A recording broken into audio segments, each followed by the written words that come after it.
ദൈവനാമം മഹത്വപ്പെടട്ടെ. വലിയ നോമ്പിൻ്റെ നാളുകൾ വീണ്ടെടുക്കലിൻ്റെ നാളുകളാണ്. പ്രാർത്ഥനകളിൽ ഇങ്ങനെയാണല്ലോ നമ്മൾ മുഴങ്ങിക്കേൾക്കുന്നത്. നോമ്പ് മനുഷ്യനെ പാകപ്പെടുത്തുന്നു. നോമ്പ് തിന്മയെ അകറ്റി നന്മയെ നൽകുന്നു.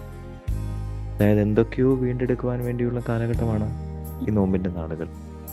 ലൂക്കോസിൻ്റെ സുവിശേഷം 15-ാം അധ്യായം ഈ നാളുകളിലെ വിശുദ്ധ ഏവങ്കേലിയൻ ഭാഗമായി നമ്മളൊക്കെ വായിച്ചു കേൾക്കുന്നതാണല്ലോ. 3 വീണ്ടെടുക്കലാണ്. നഷ്ടപ്പെട്ട ആട്, നഷ്ടപ്പെട്ട നാണയം, നഷ്ടപ്പെട്ട മകൻ. 3ൻ്റെയും ഒടുവിൽ എങ്ങനെയാണ് കണ്ടത്? അവർ തിരികെ കണ്ടെത്തിയത് സന്തോഷത്തിന്, വിരുന്നിന്, ആനന്ദത്തിനൊക്കെ മുഖാന്തരമായി.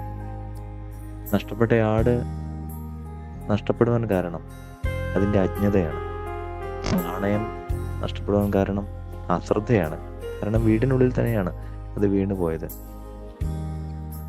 ഒടുവിൽ മകൻ നഷ്ടപ്പെടുവാനായിട്ട് കാരണം അവൻ്റെ അഹന്തയാണ്.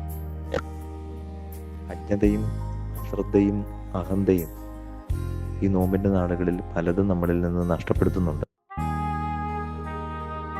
ഇത് മൂന്നും ഒന്ന് മാറ്റിവെച്ചാൽ നമ്മുടെ ജീവിതത്തിനകത്തേക്ക് കൃപ വരും. ധ്യാനം കൊണ്ടും ജ്ഞാനം കൊണ്ടും ത്യാഗം കൊണ്ടും സ്നേഹം കൊണ്ടും പലതിനെയും നമുക്ക് ആർജിക്കുവാനായിട്ട് സാധ്യമായി തീരും. അജ്ഞത കൊണ്ട് പാപത്തിലേക്ക് വീണു പോകുന്ന സാഹചര്യങ്ങളുണ്ട് നമ്മുടെ ഇടയിൽ.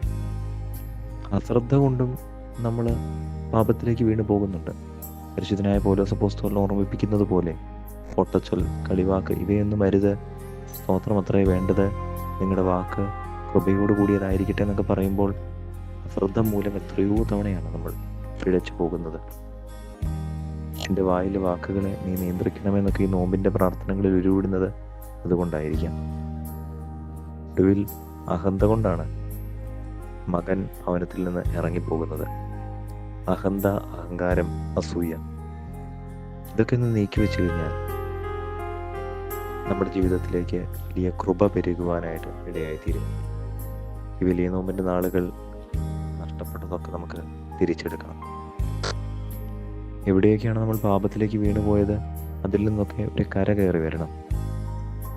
ആ മകൻ മടങ്ങി വരുമ്പോൾ അപ്പൻ അവനോട് പറയണം, നീ മരിച്ചവനായിരുന്നു, എന്നാൽ ഇപ്പോൾ ജീവിച്ചിരിക്കുന്നു.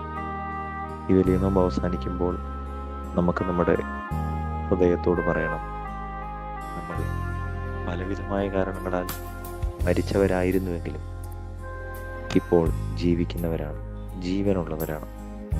ഭേദപ്പെട്ട ക്രിസ്ത്യാനിയാവുക എന്നുള്ളതല്ല നമ്മുടെ ലക്ഷ്യം, മറിച്ച് ക്രിസ്തുവാകുക എന്നുള്ളതാണ്. അതിനുവേണ്ടി നമുക്ക് പരിശ്രമിക്കാം. ദൈവം അനുഗ്രഹിക്കട്ടെ.